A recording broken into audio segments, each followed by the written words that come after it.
Hello, and welcome back to Ebon Whisper. Before we begin, feel free to leave a comment and tell me where you're listening from. I love reading every single one.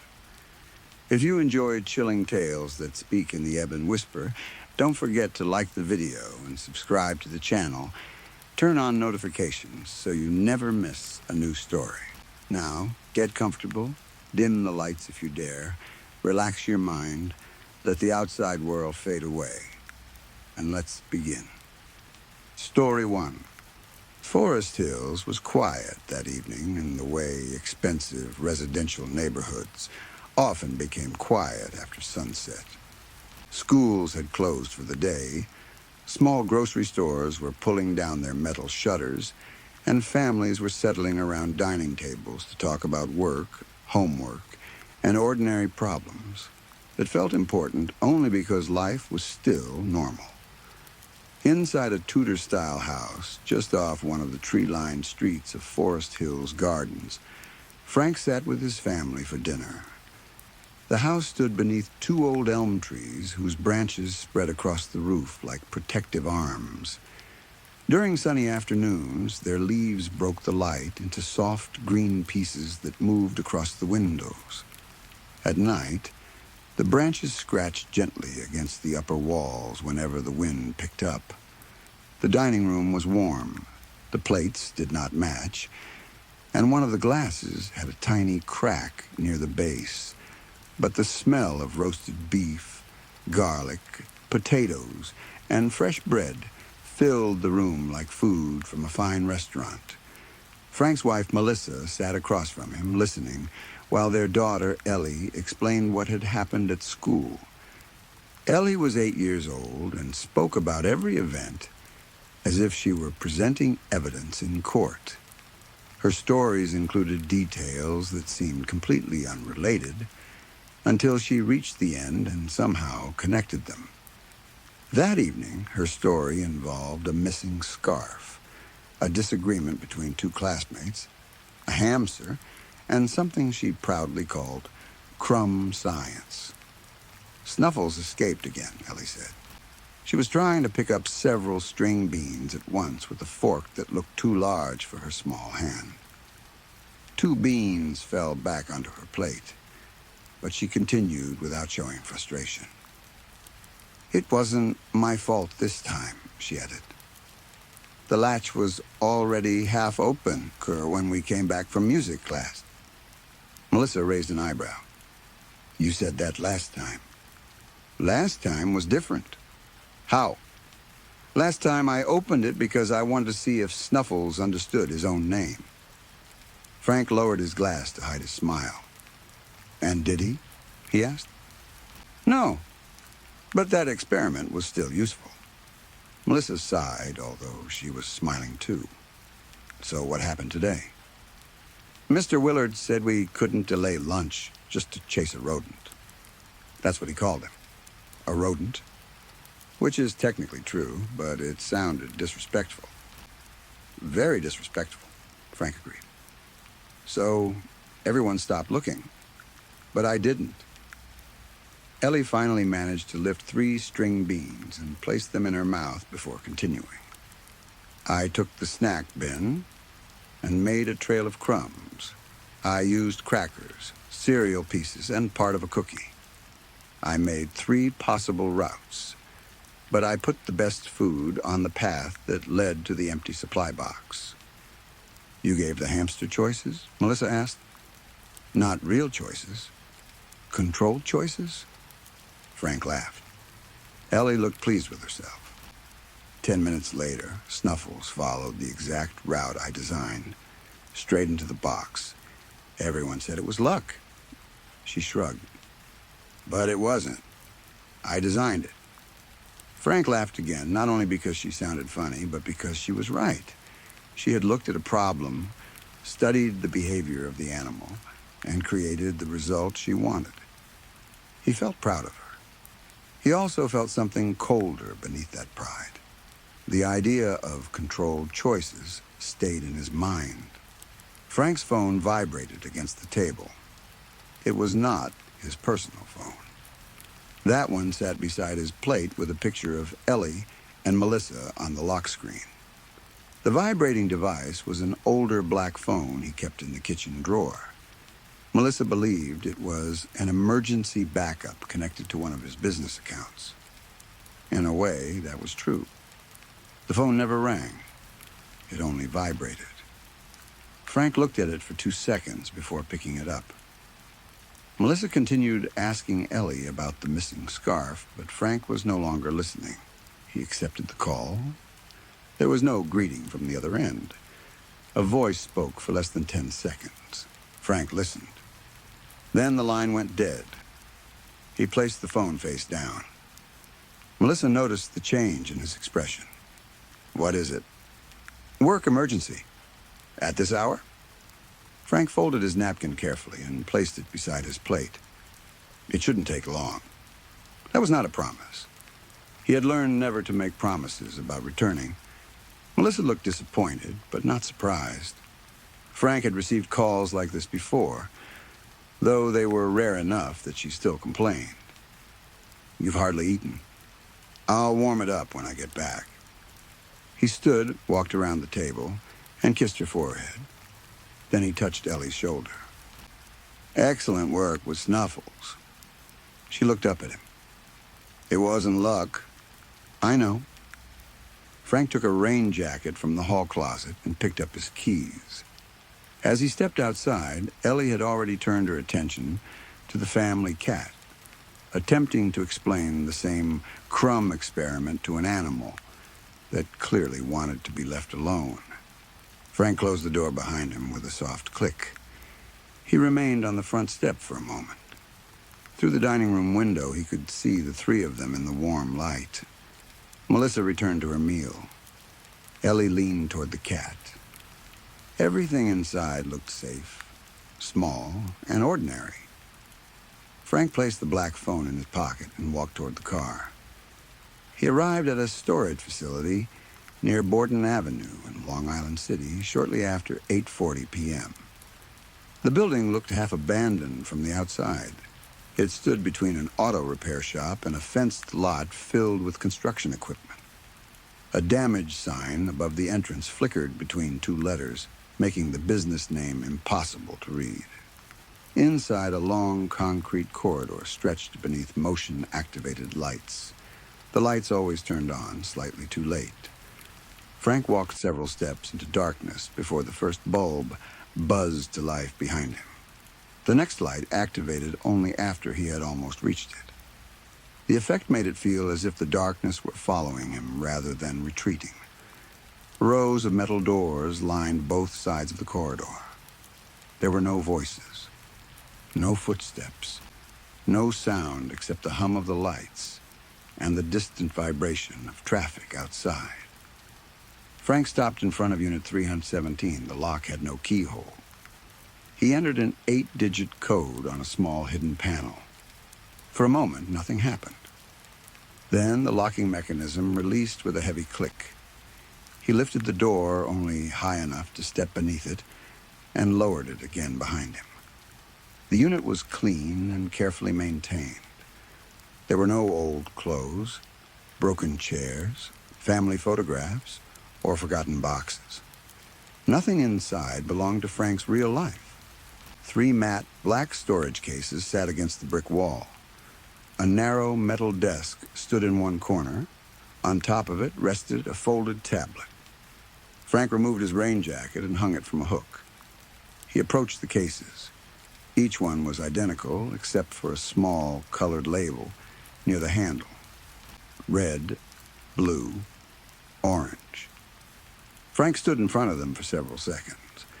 The instructions had not included a color, but the location provided on the phone suggested distance, elevation, and a narrow window of opportunity. He selected orange. The case was heavier than it looked. He placed it on the desk and released the latches. Inside, several smaller cases rested in dark foam padding. Each part had its own space. Each item was clean, maintained, and positioned at exactly the same angle as the others. Frank removed the first inner case and opened it. Inside was a weapon designed for precision, not anger. It was not meant for soldiers rushing through buildings or criminals firing wildly from moving vehicles. It had been created for one controlled action from a carefully chosen position. The rifle had been separated into 8 modular components: barrel assembly, receiver group, bolt assembly, scope, stock, handguard, ammunition, suppressor. Each component was matte black, almost without reflection. No manufacturer's marks appeared on the metal, no serial number, no country of origin. Beside the rifle parts lay a pair of gloves wrapped in pale cloth. Frank unfolded the cloth.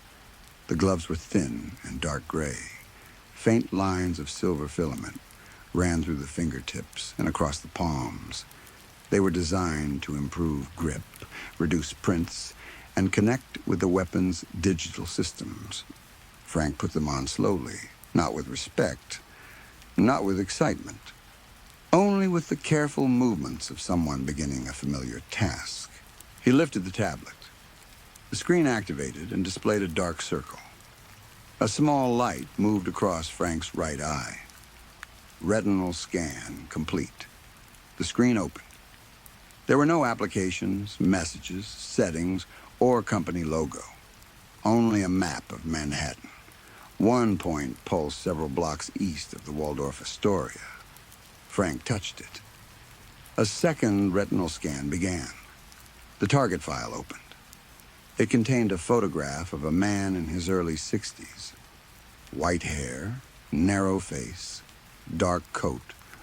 Additional information appeared beneath the image: name, recent movements, expected exit, estimated security, weather conditions, acceptable window. There was no explanation of why the man had been selected. There never was. Frank read the file twice. Then he closed the tablet. He showed no visible emotion. He did not sigh. He did not question the order. He packed the rifle components into a large courier bag, added the gloves and tablet, and returned the empty cases to their original positions. Before leaving, he wiped the desk, even though he had touched nothing with bare hands. He locked the unit and walked back through the corridor. The lights activated behind him one by one. Outside, rain had started falling. Frank did not take his own car into Manhattan. He drove several blocks, parked near a charging station, and rented an electric bicycle using an account registered under a false name. The courier bag rested against his hip as he rode toward the Queensboro Bridge. To anyone watching, he looked like a delivery worker finishing a late shift. His rain jacket was inexpensive. His helmet was slightly too large. His body was softer than most people expected from someone doing this kind of work. Nobody would have remembered him. If anyone noticed him at all, they might have rolled their eyes at the helmet, his careful riding, or the way he avoided every puddle. The wind pushed rain against his face as he crossed the bridge. Traffic moved beside him in long lines of white and red lights. The East River below looked black. Manhattan rose ahead, bright and crowded, hiding millions of private lives behind glass. Frank felt calm. He always felt calm during the journey. The difficult part was never the act itself. The difficult part was leaving home. Once he crossed the bridge, Frank became a different person. Not a husband, not a father, not the man who helped Ellie with homework or complained when the cat scratched the sofa. He became a tool carrying another tool. In Midtown, he disappeared into the crowd. By 9:16 p.m., he'd left the bicycle in a narrow lane between two buildings. 2 minutes later, he entered a service door that had been left unlocked. The door was not broken. The lock worked perfectly. Someone had simply arranged for it to remain open. Inside, Frank followed a passage lined with pipes and electrical panels. He passed stacks of cleaning supplies and a cart filled with folded towels. No workers appeared. The service elevator did not require a badge. There was no camera inside. Frank pressed the button for the highest service level. The elevator rose with a rough mechanical sound. When the doors opened, he stepped onto a rooftop maintenance terrace. Large heating and cooling units filled most of the space. Their fans produced a steady roar that covered smaller noises. Metal grates shone with rainwater, and loose gravel collected near the edges of the roof. The location gave him a clear view across the street. It also gave him enough cover to work without being seen from nearby buildings. Frank checked his watch. He had 12 minutes. He knelt beside an HVAC unit and opened the courier bag. The black foam case lay flat on the wet rooftop. He reached for the barrel first. It was 26 inches long, fluted, and made from cold-forged steel. The end was threaded for the suppressor. Holding it near the breech, Frank rotated it into the receiver until the locking lugs settled with a quiet mechanical click. He did not force it. He did not hesitate. The bolt assembly came next. He slid it into the receiver and tested the action. Forward, down, back, up. Smooth, no resistance. The folding stock opened and locked at a precise angle. The cheek rest had already been adjusted for Frank's height. The rear support remained folded beneath it. He tapped the stock once. No movement. The carbon fiber handguard clicked into place around the barrel. Frank tightened the 4 anchor screws using a compact tool from the case. A quarter turn on each, nothing more. He mounted the scope. It had no visible glass lens, only a matte black housing built around a recessed digital array. The system activated as soon as it touched the rail. Small symbols appeared inside the display. Range, wind speed, humidity, elevation, temperature, movement prediction. Frank attached the suppressor to the barrel one slow turn at a time. When it was firmly seated against the muzzle, he checked the alignment. From a side pocket, he removed a slim magazine and several .338 rounds. The cartridges were long and brass-cased. He pressed them into the magazine one at a time, slowly, silently. His hands moved through habit rather than thought. When the magazine was full, he inserted it. He pulled the bolt back, pushed it forward, and locked it down. The first round entered the chamber. The separate parts were gone now. The rifle felt like one object. Frank lowered himself behind it and rested the weapon between 2 raised sections of the rooftop. Only the wind adjustment remained. Then he waited. Below, the city continued without knowing he was there. Traffic lights changed from red to green. A man in a long trench coat stood near the corner and fed his dog a piece of chicken from a paper box. Across the street, 2 men and a woman walked unsteadily along the pavement. They were laughing too loudly, probably returning home after several pickleback shots. A taxi stopped. A hotel employee opened the door for an elderly couple. Nothing seemed important. Frank checked the tablet. The target signal was moving toward the exit. His backup phone vibrated once. That was the window. Frank never asked how the people who gave him assignments could predict timing with such accuracy.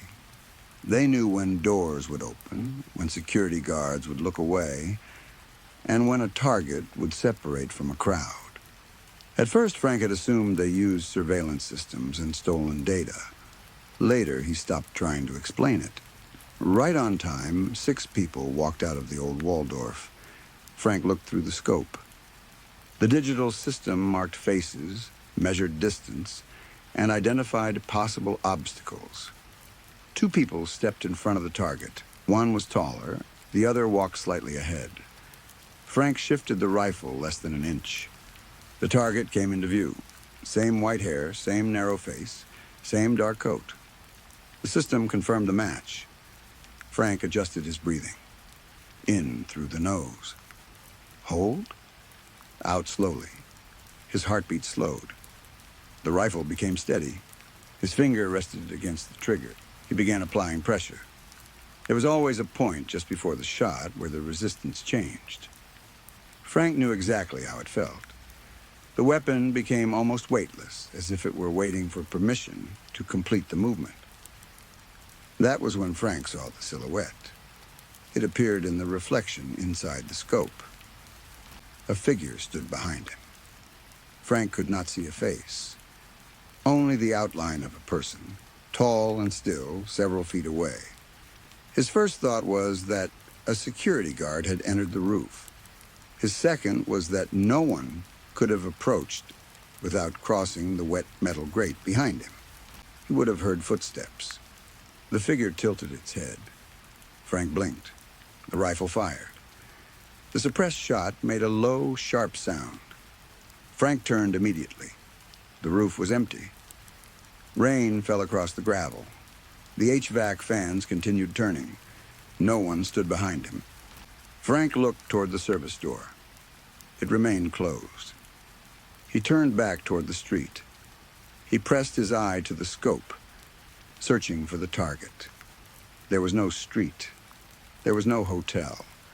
There were no headlights, pedestrians, or wet pavements. The rooftop had disappeared. Frank pulled away from the weapon. The weapon was gone too. He was no longer kneeling. He was standing upright in a long corridor. His feet rested on cold black tiles that reflected a weak orange glow. Old wall sconces lined both sides of the passage. Flames burned inside them, but the light did not spread properly. Each flame created a small circle of brightness and deeper darkness around it. The ceiling was too high to see. The corridor stretched behind Frank into complete blackness. Ahead of him stood a single door. It was partly open. Warm light passed through the narrow gap. Frank looked down at his hands. They were bare. The gloves were gone. There was no rifle, no courier bag, no tablet. He touched his rain jacket, but his pockets were empty. The backup phone had disappeared. His watch was gone as well. Frank breathed slowly, trying to control the panic rising inside him. He told himself that he had been drugged. Perhaps gas had leaked from one of the HVAC units. Maybe he had fallen unconscious after firing the shot. This corridor could be a dream created by an injured brain. But the air smelled real. It carried dust, burnt oil, and something faintly sweet, like flowers left in standing water. Frank stepped backward. The floor was cold beneath his shoes. A figure stood beside the open door. It was the same silhouette he had seen in the scope. It leaned casually against the wall, its posture relaxed. One ankle crossed over the other. Its arms rested at its sides. The figure seemed almost playful. Frank could not see its face, even though it stood near the light. Darkness covered its features like a mask. "Who are you?" Frank asked. His voice sounded small in the corridor. The figure did not answer immediately. Frank looked toward the open door. Beyond it, he could see part of a room, a dining table. Warm light, a child's red sweater hanging over the back of a chair. His stomach tightened. "Where am I?" The figure turned its head. "Thank you," it said gently. The voice sounded male, but only barely.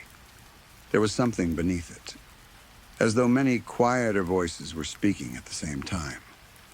Frank took one step toward the door. "What did you do?" The figure smiled. Frank could not clearly see the face, yet he knew it was smiling. It was not a cruel expression. There was no anger or hatred in it.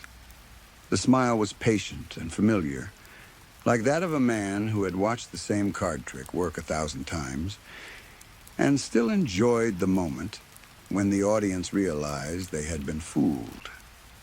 "What happened to the target?" Frank demanded. The figure's smile widened slightly. You followed the path. What path? The one designed for you. Frank thought about Ellie at dinner.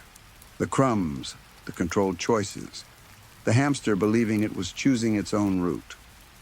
Frank looked toward the room beyond the door again. He could hear plates touching the table. A child laughing.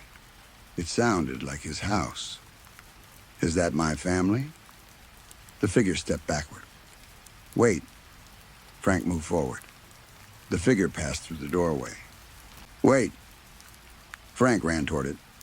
Before he reached the door, the figure pulled it shut. The last thing Frank saw was the edge of a dining room and a small hand reaching for a plate. The door closed. Click. Frank grabbed the handle. It would not turn. He struck the wood with both hands. Melissa.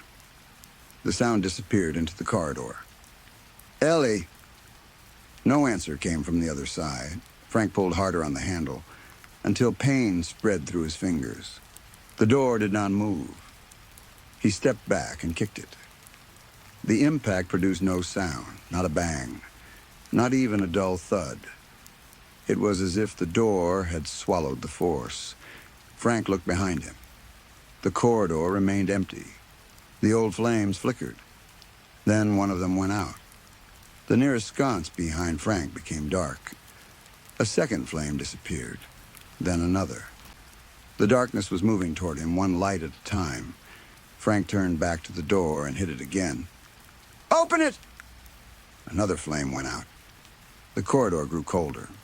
Frank pressed his ear against the door. At first, he heard nothing. Then Ellie's voice came softly through the wood. Dad? Frank stopped breathing. Ellie?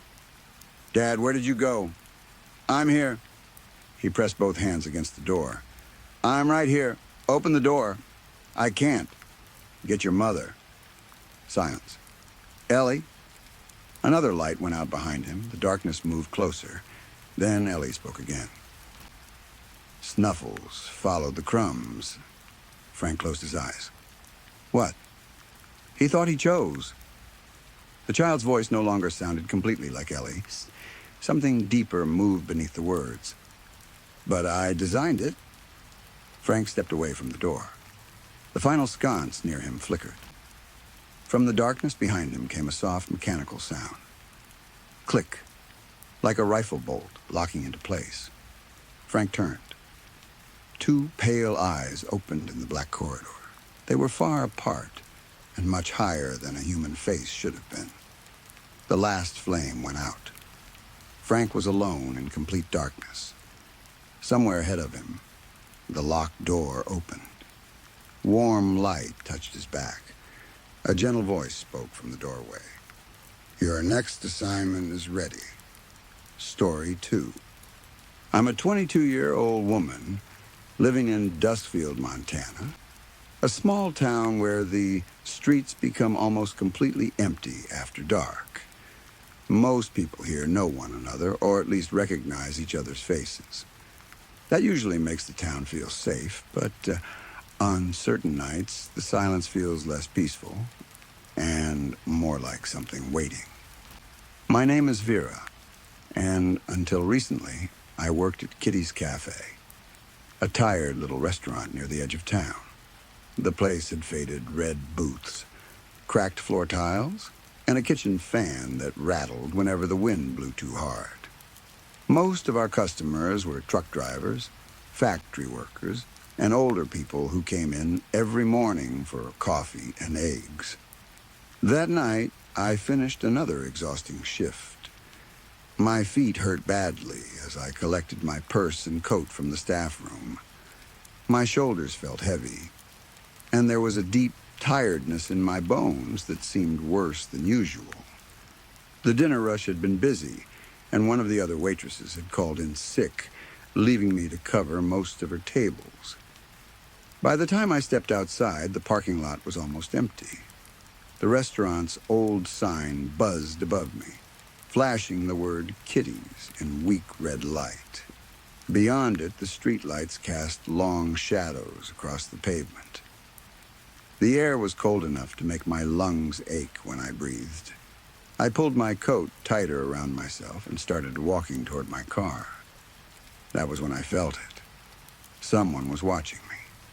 I did not hear footsteps or see anyone nearby, but the feeling moved across the back of my neck like cold fingers. Every instinct inside me told me to turn around. I stopped beside the restaurant and looked over my shoulder. The street was empty. A closed gas station stood across the road. Beside it, an alley disappeared between two dark buildings. Nothing moved there. No cars passed. No doors opened. Still, the feeling remained. My car sat beneath a dim streetlight at the far end of the lot. It was old, covered in scratches, and missing a small piece of paint near the rear wheel. The engine made a terrible sound whenever I started it, but it belonged to me, and I was thankful to have it. I hurried toward it. With each step, I expected to hear someone following me. I imagined a shadow separating itself from the side of the building or a hand reaching from beneath one of the parked cars. Nothing happened. I unlocked the driver's door and climbed inside, quickly locking it behind me. For several seconds, I sat there with both hands gripping the steering wheel. I tried to control my breathing. Maybe I was only tired. I had always been someone who worried too much. My grandmother often said that I could turn a dripping faucet into a murder mystery if given enough time. I started the engine. The car groaned before finally coming to life. I turned on the headlights and pulled away from the cafe. Even then, the feeling did not leave me. I looked into the rearview mirror. For 1 second, I thought I saw a figure moving at the edge of the parking lot. It was only a dark shape, there and gone before I could focus on it. I almost stopped the car. Instead, I told myself it was nothing. A tree branch, perhaps, or a shadow caused by the flickering sign. I continued driving. Dustfield was unusually quiet. The houses I passed were dark, and the traffic lights changed for streets where no cars were waiting. The silence pressed against the windows of my car. I turned on the radio, but every station seemed to carry static. The feeling in my chest grew heavier. Something was wrong. I simply could not understand what. I lived with my grandmother and aunt in an old 2-story house several blocks from the town center. My grandmother had raised me after my mother disappeared from my life when I was very young. My aunt had moved back home a few years earlier after a difficult divorce. The house was not perfect, but it was warm and familiar. When I walked inside, the smell of food welcomed me. "Vera," Grandma called from the dining room. "I made spaghetti carbonara. There's a plate on the table for you." My aunt was already eating. "It's amazing," she said with her mouth full. For the first time since leaving work, I smiled. "Thanks, Grandma." I picked up the plate and carried it upstairs. When I reached my bedroom, I stopped. The door was open. Only a few inches, but open. I stared at it, trying to remember the morning. I was sure I had closed and locked it before leaving for work. I always locked it because my aunt sometimes borrowed my clothes without asking. And Grandma had a habit of entering to collect laundry even when I told her I would handle it myself. I pushed the door open. My room appeared normal. The bed was still made. My clothes were where I had left them. Nothing seemed missing. Even so, I felt uncomfortable. I went back downstairs. "Did either of you go into my room today?" I asked. My aunt shook her head. Grandma looked at me from the kitchen. "No, honey. My door was open. I thought I locked it." "Are you sure you did?" "I think so." She gave me a gentle smile. "You worked a long shift. Maybe you forgot." Her words were meant to comfort me, but they made me feel worse. Had I forgotten? I returned upstairs and checked the room again. I looked beneath the bed. inside the closet and behind the curtains. I felt foolish doing it, but the sensation from the cafe parking lot had returned. The room felt as though someone had recently been standing inside it. I sat at my vanity and began eating dinner, trying to ignore the thought. Then I remembered that it was girls' night. My friends and I met at a local bar every few weeks. I had been so tired that I had nearly forgotten. I finished the food quickly, changed my clothes, applied some makeup, and I called for a ride. My car was unreliable, and I planned to have a few drinks, so taking an Uber seemed safer. By the time I arrived, it was almost 10. The bar was busy, but not packed. Music played from speakers near the dance floor, and groups of people stood around tall tables, laughing over one another. My friends were late, as usual. I took a seat at the bar and ordered water while I waited. A few minutes later, a man sat beside me. He was attractive in a simple, ordinary way. He had short brown hair, a stocky build, and stood around 5 feet 9 inches tall. He looked close to 30, although it was difficult to be sure under the colored bar lights. He smiled at me. "I've seen you here before, haven't I?" I studied his face. "I don't think so." "You work long shifts." The statement caught my attention. "What makes you say that?" "I can see it in your eyes. You're tired." He leaned slightly closer. "But you still have this energy about you. Something different. I like it." I gave a small, uncertain laugh. "Yeah, I work a lot. It gets exhausting, but you get used to it." I looked toward the entrance, hoping to see my friends. The man followed my eyes. "They'll be here," he said. I turned back to him. "Who? Your friends?" My stomach tightened. Before I could ask how he knew I was waiting for anyone, he held out his hand. "I'm John. Vera." His smile widened as though he already knew my name. He called the bartender and offered to buy me a drink. I hesitated. My grandmother had warned me from the time I was old enough to go out that I should never accept an open drink from a stranger. I looked at John, and he noticed my doubt immediately. "I don't bite," he said. "I'm just trying to help you relax. I'm waiting for people." "I know." Again, the answer came too quickly. He continued before I could challenge him. "I can see how hard you work. I'm only looking for a little company, too. It's just one drink.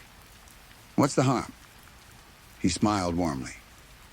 "One drink, and I'll disappear before your girlfriends get here. No one will judge you for wanting to have a little fun." The bartender placed the drink directly in front of me.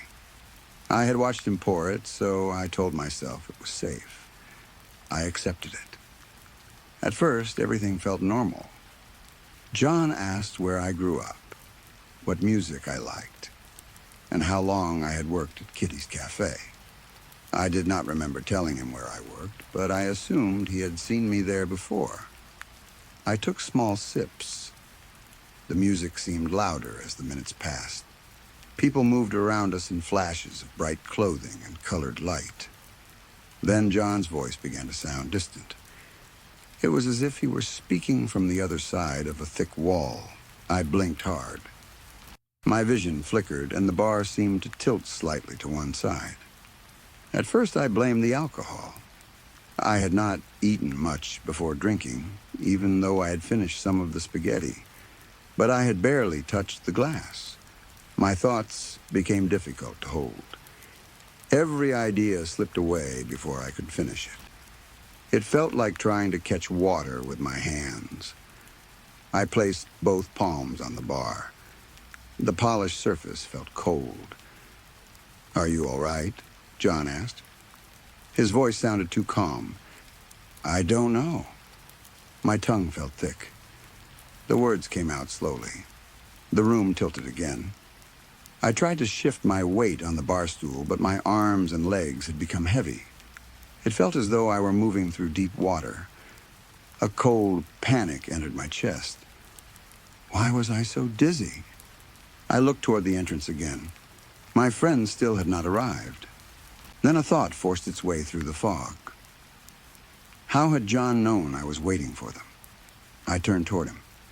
He was watching me closely, not with concern, with interest. My stomach twisted. "Did you put something in my drink?" I asked. The words were barely understandable. He did not answer. The realization struck me with sudden, brutal clarity. I had been drugged. Fear spread through my body, but my limbs would not respond. I tried to stand, and my legs immediately weakened. I grabbed the edge of the bar. The walls seemed to move inward. The air felt too thick to breathe. I wanted to call for help, but my voice was disappearing. The music continued, and everyone around us seemed unaware of what was happening. John remained beside me. I tried to remember where my phone was. My purse hung from the back of the stool. I reached for it, but my hand missed. My mind filled with broken questions. Where were my friends? What did he want? Had he been watching me outside the cafe? Had he entered my room? His hand settled on my shoulder. My blood went cold. Then everything became black. When I opened my eyes, I was sitting in the passenger seat of a moving car. My head rested against the window. Streetlights passed in slow, blurred lines. My body felt numb, and my thoughts remained trapped inside a thick fog. John was driving. I tried to move, but my muscles barely responded. Then I saw my house ahead. A new wave of panic woke something inside me. How did he know where I lived? The car stopped. I do not remember opening the door, but suddenly I was outside, stumbling across the yard. My legs nearly collapsed beneath me as I reached the porch. I pushed through the front door. "Grandma," my voice cracked. "Aunt Claire." The house was silent. I screamed again. They had to be there. They had to hear me. Footsteps sounded behind me. John entered through the open door. My grandmother and aunt rushed down the stairs. Grandma wore her nightgown, and my aunt held a wooden baseball bat. "What's happening?" my aunt shouted. I looked at John. His fingers moved toward the gun at his waist. He did not pull it out immediately, but the movement told me that he had already made his decision. "Run!" I screamed. My aunt stepped in front of Grandma. 2 gunshots filled the house. The noise was so loud that my ears rang. My aunt fell first. Grandma collapsed beside her. Blood spread across the floor. For a moment, I could not understand what I was seeing. These were the 2 people who had raised and protected me. They had been alive only seconds earlier. John stood over them. He wiped blood from his hand as calmly as someone cleaning spilled water. I wanted to vomit. His expression told me this was not the first time he had done something like this. If he survived tonight, it would not be the last.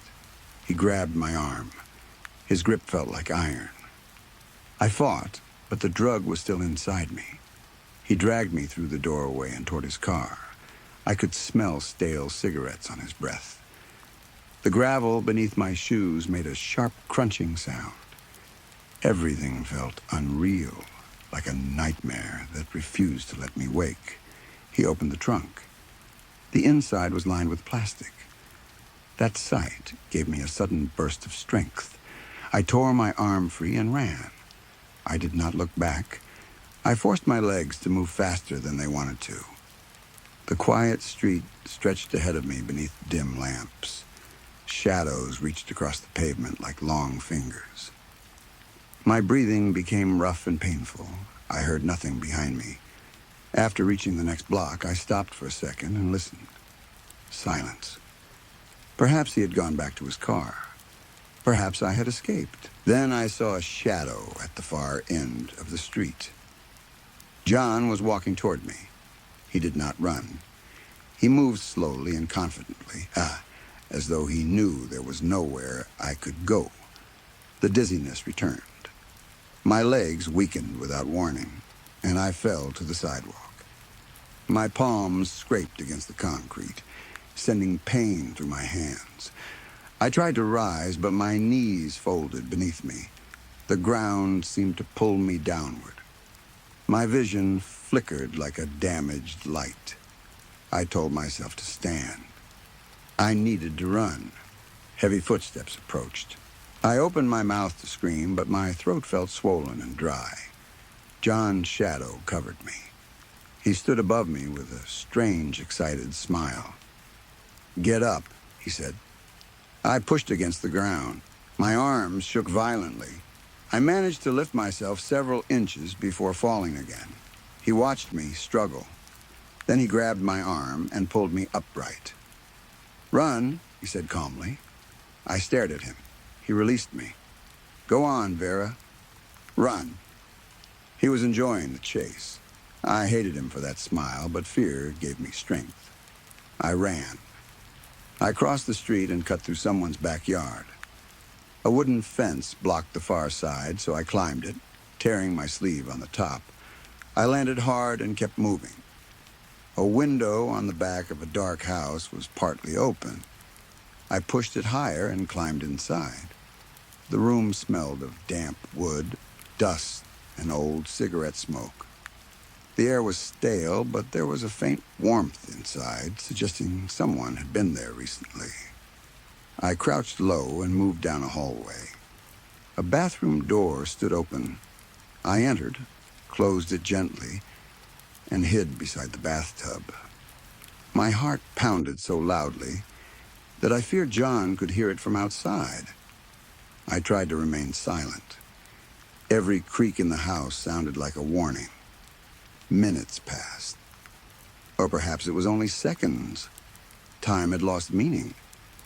When I could no longer hear movement outside, I slowly opened the bathroom door. The hallway was empty. I stepped into the living room. A telephone sat on the coffee table. I rushed toward it and picked it up. My fingers shook as I dialed 911.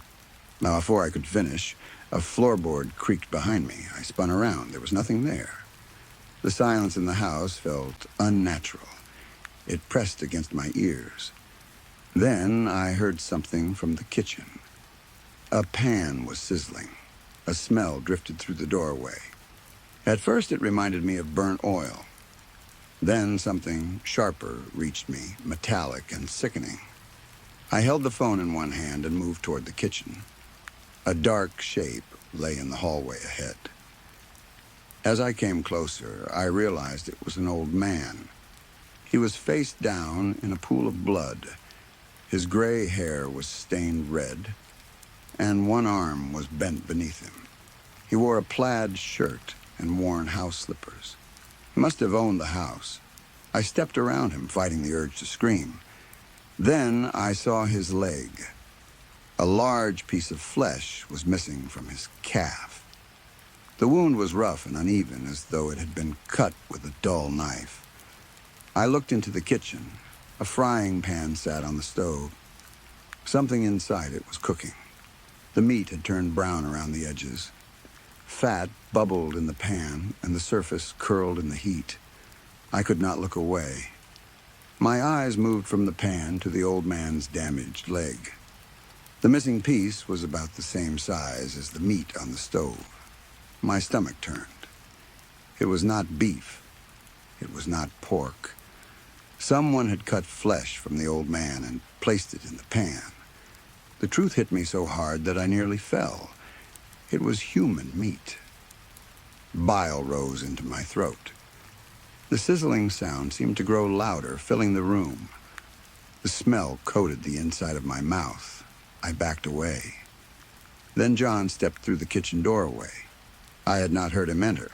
He lunged toward me. I grabbed the handle of the pan without thinking. The metal burned my palm, but fear made the pain distant. I swung it with all the strength I had left. The pan struck the side of his face. Hot grease and meat flew across the room. John fell. I dropped the pan and ran toward the front door. The handle would not turn. It was locked. I pulled harder. John grabbed my ankle from behind. I kicked backward. My heel struck his nose with a sickening crack. His grip loosened. I unlocked the door and burst outside. I ran down the street. His footsteps followed almost immediately. They were steady and relentless. I reached an intersection and saw bright lights in a parking lot several blocks away. Music played, and a crowd of people moved beneath colorful tents. It looked like a pop-up fair or some kind of private event. I ran toward it. There had to be help there. I pushed into the crowd, begging people to call the police. No one responded. Dozens of faces turned toward me. They watched silently. Some held drinks. Others stood beside small game booths or food stands. Their eyes were wide, but no one moved. "Please," I said. "Someone is trying to kill me." A woman looked directly at me and slowly blinked. A man lifted his cup and took a drink. No one spoke. The music stopped. The crowd became completely quiet. Then I heard a voice behind me. "Vera." John stretched my name into a long, playful call. The people moved apart, forming a path. He stood at the end of it. Blood covered one side of his face, but he was still smiling. The only clear exit was behind him. I turned and pushed deeper into the crowd. John reached me before I made it 10 steps. He grabbed my hair and pulled me to the ground. A man nearby finally reacted. "Leave her alone," he shouted. I looked at him. "Stay away," I begged. "He has a gun."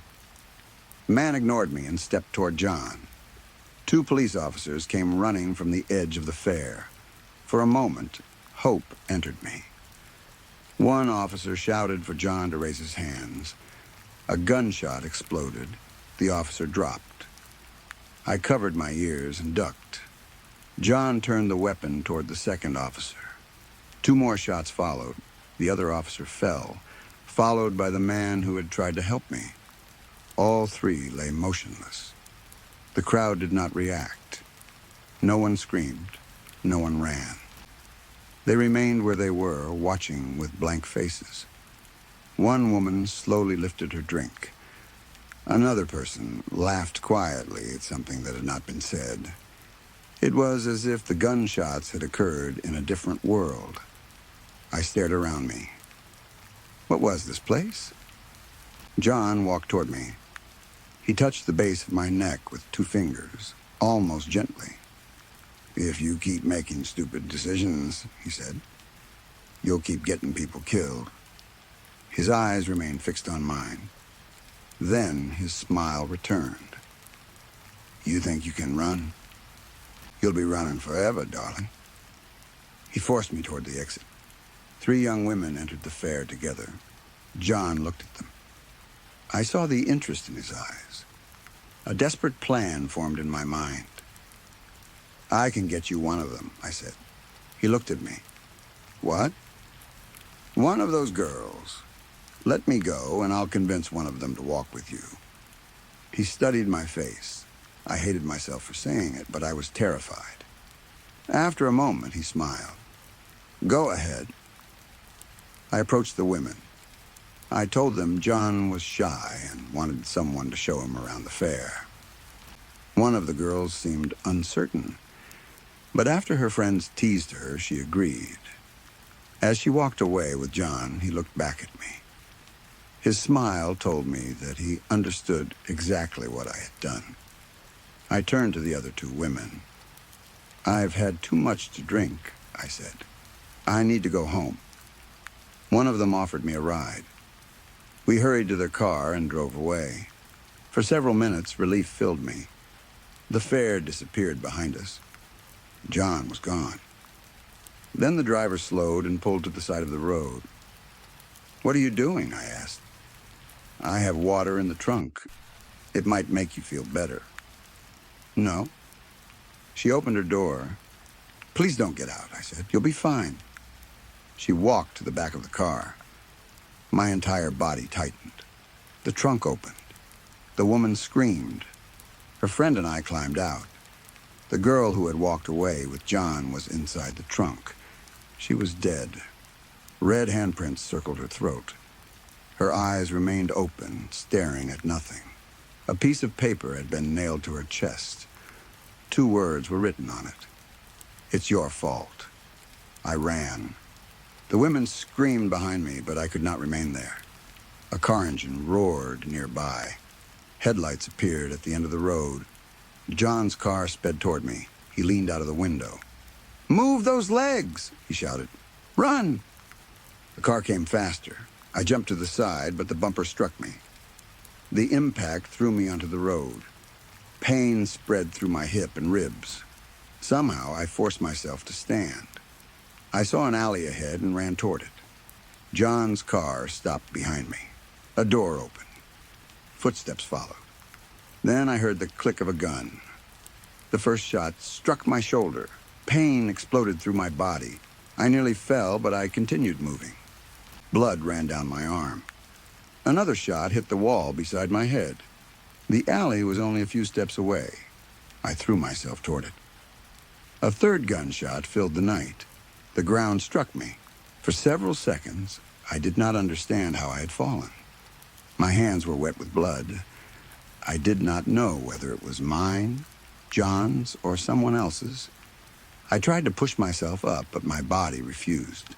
Blood formed a dark pool beneath me. My breathing became weak and uneven. Then I heard tires screeching. A car stopped near the entrance to the alley. The door opened. John stepped out. The same man. The same calm expression. The same cold eyes. He did not hurry toward me. He did not need to. He knew I could no longer run. Our eyes met. There was no anger or surprise in his face. Only understanding. He had done this before. Not only to other women. To me. The thought entered slowly. This was not the first time I had reached this alley. I remembered flashes that did not belong to the night I had just lived. I saw myself turning down another street and dying behind a gas station. I saw myself hiding in the cafe freezer. I saw John shooting my grandmother in the kitchen instead of the hallway. I remembered accepting a different drink at the bar. I remembered refusing it. None of it had mattered. Every choice created a different road, but every road led back to John. I had been running in circles. There was no escape because there had never been an escape. I was doomed from the moment he sat beside me. Perhaps I had been doomed before that. Maybe he had been the shadow outside Kitty's cafe. Maybe he had entered my bedroom. Maybe the night had begun many times before, with small details changing every time. I wanted to scream at him. I wanted to fight. But I was too tired. Blood loss pulled me toward darkness. John took a step closer. His boots crunched against the gravel. The gun hung loosely in his hand. For one strange moment, I felt relief. Perhaps he would finally kill me. Perhaps death would end the cycle. He raised the gun slightly, then lowered it. He was not finished. John knelt beside me. His fingers brushed my hair away from my face. The touch was gentle, almost caring, which made it more horrifying. "You think you're done?" he whispered. I looked at him through blurred vision. "You're not." His smile appeared again. "I'll keep you with me, even when you think it's over. There is no end to this. It's only you and me." His words felt like a promise, like a curse. I closed my eyes. Darkness covered me. My final thought was that this was not the end. It was only the beginning. Then I heard the sound of dishes striking one another. My eyes opened. I was standing behind the counter at Kitty's cafe. The clock above the kitchen door showed 9:04 p.m. My shift had just ended. My feet hurt. My shoulders felt heavy. Outside, the old red sign buzzed in the darkness. I stared at my hands. There was no blood on them. My shoulder was not injured. My clothes were clean. One of the cooks called from the kitchen. "You all right, Vera?" I could not answer. Slowly, I looked through the front window. My old car sat beneath the dim streetlight. A man stood beside it. Short brown hair, stocky build, about 5'9". John raised one hand and waved. Then he pointed toward the parking lot exit, reminding me that the chase was waiting to begin again. Story 3. My grandfather used to speak about things that walked through this world long before human beings ever arrived. He said as some of them were older than our oldest stories, older than the mountains, and perhaps even older than the land itself. According to him, those things did not follow the rules that people understood. They did not ask permission before entering your life. They did not knock on the door, leave tracks where they should, or behave like any animal God had made. They simply appeared. He often told me that by the time a person understood what they had seen, it was usually already too late. I never believed him. My grandfather had grown up in a time when people spent more hours listening to the wind than watching television.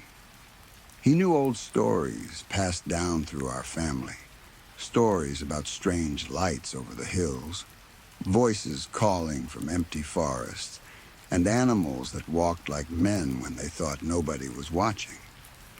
As a child, I loved hearing those stories. They frightened me, but they also made the world feel larger and more mysterious. As I grew older, I stopped taking them seriously. I decided they were only folk tales. Maybe they were warnings made to keep children from wandering into the wilderness. Maybe people had used monsters to explain predators, storms, disappearances, and other things they did not understand. My grandfather never argued with me when I said that. He would only smile, look toward the dark hills, and say, "A thing does not stop being real just because you have decided not to believe in it." He died years before the event I'm about to describe. For a long time, I rarely thought about his warnings. Then my wife and I bought the ranch. We moved there during the spring, after years of saving money and telling ourselves we wanted a quieter life. The property was far from town, farther than my wife would have preferred, though she tried not to complain about it. The nearest proper grocery store was almost an hour away. The closest neighbor lived several miles down a dirt road. Mobile phone service came and went, depending on the weather, and the internet worked only when it felt like cooperating. But the land was beautiful. The ranch sat in a wide valley surrounded by low ridges and thick lines of trees. Behind the house, the ground stretched into open grazing fields. Beyond those fields were dry hills, narrow streams, and enough empty land to make a person feel very small. In the early morning, the air smelled of grass, soil, and cattle. At night, the darkness was complete. There were no streetlights, no traffic, and no glow from a nearby city. When the sky was clear, the stars seemed close enough to touch. Now, it was the kind of place people dreamed about when they said they wanted to escape modern life. Wind, silence, and space. A place where a person could get right with the land. Or perhaps with something older. The ranch had belonged to an elderly couple who could no longer manage it. The house needed repairs, several fences were leaning, and one of the barns had a roof that leaked whenever it rained. I did not mind. I had grown up doing physical work. Fixing things felt honest. Every repaired fence and replaced board made the property feel more like ours. We started with a small herd of cattle. Nothing too ambitious. I wanted to learn the land before expanding. Most of the animals were calm and easy to manage. A few were stubborn. But that came with the work. There were also several calves born soon after we arrived. My wife loved watching them. In those first weeks, nothing strange happened. There were coyotes in the distance at night. We sometimes heard them calling from the hills. Once I found the remains of a rabbit near the barn, but that was normal. We also saw deer, wild turkeys, hawks, and an occasional black bear far from the house. The area was wild, but it was not unknown. Every sound had a source. Every track belonged to something. At least that was what I believed. The morning it happened was unusually still. I remember that clearly. Most mornings on the ranch began with noise. Birds moved through the trees. Insects buzzed in the grass. Cattle shifted and called to one another. Wind came down from the ridge and moved across the fields. That morning there was almost nothing. The sky was clear and pale. Not one cloud crossed it. The air was cool, but there was no breeze. I stepped outside with a mug of coffee and immediately noticed the silence. It was not peaceful silence. It felt heavy, as though the whole valley were holding its breath. There were no birds in the yard. There were no birds in the trees. Even the insects seemed quiet. The cattle had gathered near the far fence. They were not grazing. They stood close together, all facing in the same direction. That should have worried me. Cattle usually react strongly when they sense a predator. They become restless. They make noise. They move the calves toward the center of the herd. These animals were completely calm.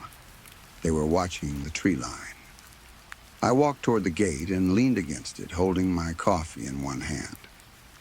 The sun was just beginning to rise above the ridge. Its light touched the tops of the trees first, then slowly spread across the field. For a while, I saw nothing unusual. Then something moved between the trees. At first, I thought it was a stray dog. Stray dogs sometimes wandered across ranches looking for food. They could be dangerous around livestock, but most ran away when they saw a person. The animal stepped out from the shadows and began crossing the open ground. Even from a distance, something about it seemed wrong. No dog moved like that. Its body stayed low, but not because it was frightened or sneaking. It moved slowly because it had no reason to hurry. Its back was broad. Its shoulders rose and fell beneath thick fur. Each step appeared careful and powerful. I lowered my coffee. The animal came closer. That was when I realized it was a wolf. At least, it had the shape of one. I had seen wolves before. Not often, but enough to know what they looked like. I had watched documentaries, seen them in wildlife parks, and once spotted a real one crossing a distant road. This was not like any wolf I had ever seen. It was far too large. The best comparison I can give is that it was the size of a horse. Not a small pony, but a full-grown animal. Its fur was gray with darker patches along the back and shoulders. The coat was thick and rough, and it moved slightly with each step, even though there was no wind. Its head hung low. Its legs were long and heavy. Its paws struck the ground with enough force to lift small clouds of dust. I should have gone inside. I should have reached for a gun, called my wife, or tried to scare the animal away. Instead, I remained at the gate. I could not move. I do not know whether fear froze me or whether something else held me there. The wolf continued toward the cattle. The herd did not panic. That made no sense. A predator of that size should have caused chaos. The cows should have bellowed and scattered. The mothers should have moved between the animal and their calves. They did nothing. They simply watched it. Their ears were raised. Their eyes followed the wolf as it crossed the field. They looked calm. Not calm in the way animals are calm when they feel safe. They looked familiar with it. It was as though they had seen the creature before. That thought sent a cold feeling through me, but still I did not move.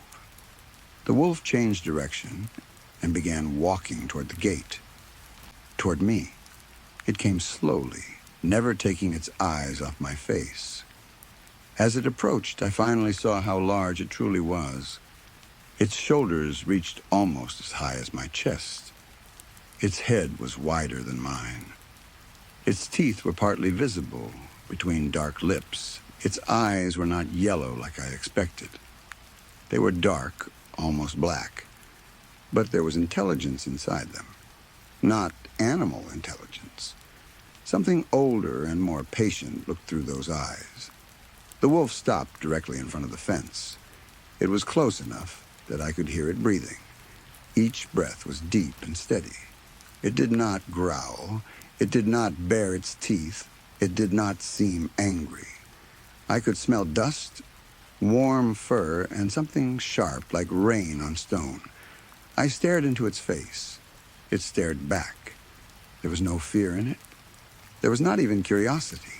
It looked at me the way a person might look at an object they had already examined many times. Then I did something that I still cannot explain. I reached through the fence. Every sensible part of my mind screamed at me to stop, but my arm continued moving. I placed my hand against the side of the wolf's neck. It allowed me to touch it. Its fur was coarse and thick beneath my fingers. The body under that fur was warm, solid, and powerful. It was real. This was not a shadow, a dream, or some trick of the light. I could feel the movement of its breathing. I could feel muscle beneath its skin. For several seconds, neither of us moved. The moment felt strangely peaceful. I began to wonder whether the animal was not dangerous at all. Perhaps it was some huge domestic breed I had never seen. Perhaps fear and distance had made it seem larger than it really was. Those thoughts were foolish, but I needed them. The wolf turned its head slightly. I removed my hand. It looked past me toward the herd. Then it walked away from the gate. Its steps remained slow. The cattle watched as it approached them. Still, they did not run. The wolf moved toward the nearest calf. The calf stood beside its mother, small and unsteady on its legs. It turned its head as the creature came closer. There was no warning. The wolf did not growl or crouch. It simply opened its jaws and closed them around the calf's neck. I heard a wet crack. With one quick movement, the wolf jerked its head to the side. The calf fell limp. The mother did not react. None of the cattle reacted. They stood in silence while the wolf held the dead calf in its mouth. That broke whatever spell had been holding me. My coffee mug dropped from my hand and shattered against the ground. I reached for the pistol on my belt. My hand shook so badly that I nearly dropped it. I pulled the gun free, aimed at the wolf, and fired 3 times. The shots exploded through the silent morning. Dust rose from the ground around the animal. I was certain at least one bullet had struck it. The wolf did not flinch. It did not release the calf. It did not even blink. For one moment, I thought I had missed every shot. Then I saw a small, dark mark appear in the fur near its shoulder. There was no blood. The mark disappeared as the fur moved back into place. The creature turned its head toward me. The calf still hung from its jaws. I ran. I left the gate and sprinted toward my truck, which was parked beside the barn. My boots slipped in the dirt, and my heart pounded so hard that I could hear it above everything else. I opened the driver's door and grabbed the rifle from the rack behind the seat. It was a large hunting rifle, more than enough to stop a wolf, bear, or anything else I expected to meet on the ranch. I loaded it with shaking hands and turned back toward the field. The wolf had not moved. It watched me over the calf's body. I raised the rifle and aimed at its chest. For a second, the sight shook so badly that I could not keep it centered. I took a breath. Then I fired. The sound rolled across the valley like thunder. The force of the shot struck my shoulder. The bullet hit the wolf. I know it did. Its fur moved at the point of impact. The wolf lifted its head. It looked directly at me. I can only describe the expression on its face as amusement. I know wolves do not smile the way people do. I know animals do not understand humor in the same way we do. But that creature looked amused. Its eyes seemed to say that it had allowed me to shoot because it wanted to see what I would do. It opened its jaws and dropped the calf. The small body hit the ground. Then the wolf turned away. It did not run. It did not limp. It simply walked across the field toward the open land behind the pens. Every part of me wanted to fire again. I could not pull the trigger. The rifle remained against my shoulder as I watched it leave. The animal moved through the morning light with the same slow, confident steps. Dust rose behind its paws. It never looked back. I followed it with my eyes until the shape became difficult to see. Then a low cloud of dust moved across the field, and the wolf disappeared behind it. I remained near the truck for several minutes. The rifle felt heavy in my hands. My ears rang from the gunfire. The cattle still stood by the fence. The dead calf lay where the wolf had dropped it. Slowly, the animals began moving again. A few lowered their heads to graze. The mother of the calf stepped forward and sniffed the body. Her calmness frightened me more than panic would have. I crossed the field. I did not know what I expected to find. Perhaps blood from the wolf. Maybe fur, bone, or some sign that the bullets had injured it. The ground was soft enough to hold tracks. The prints were easy to see. They were enormous. Each paw mark was wider than my hand. The weight of the creature had pressed them deep into the earth. I followed them away from the pens. The tracks formed a clear line across the field. There was no blood beside them, no drops, no disturbed movement that suggested pain. The wolf had continued walking at the same steady pace. I followed the trail past the grazing area and toward the open land. The sun had risen higher, but the morning still felt cold. The silence remained. After perhaps 100 yards, I reached a patch of soft dirt near a dry stream bed. The wolf tracks stopped. They did not become faint. They did not turn toward rocky ground. They simply ended. One enormous paw print was pressed into the earth. Beyond it, there was nothing. I looked around. There were no bushes close enough for the creature to hide behind. No rocks large enough to cover it. The field was open in every direction. An animal that size could not disappear. I walked in circles, searching for another track. There were none. No blood, no trail, no marks where it had jumped, no drag marks. It was as if the wolf had taken one step and ceased to exist. Then I noticed another set of prints. A few feet beyond the final wolf track, there was a human footprint. It was bare. I moved closer. The shape was clear in the dirt. 5 toes, the curve of the foot, and a deep mark at the heel. Another footprint appeared several feet ahead, then another. They formed a single line leading away from the place where the wolf tracks had ended. Bare human feet. The prints were large, but not impossibly large. They looked like the tracks of a tall adult man walking calmly across the field. I followed them with my eyes. They continued toward the distant hills. There were no clothing prints, no knee marks, and no sign that anyone had crawled or changed shape on the ground. The wolf tracks stopped. The human tracks began. That was all. I stood there for a very long time. The rifle hung at my side. The morning sun warmed the back of my neck, but I felt cold everywhere else. My grandfather's voice returned to me.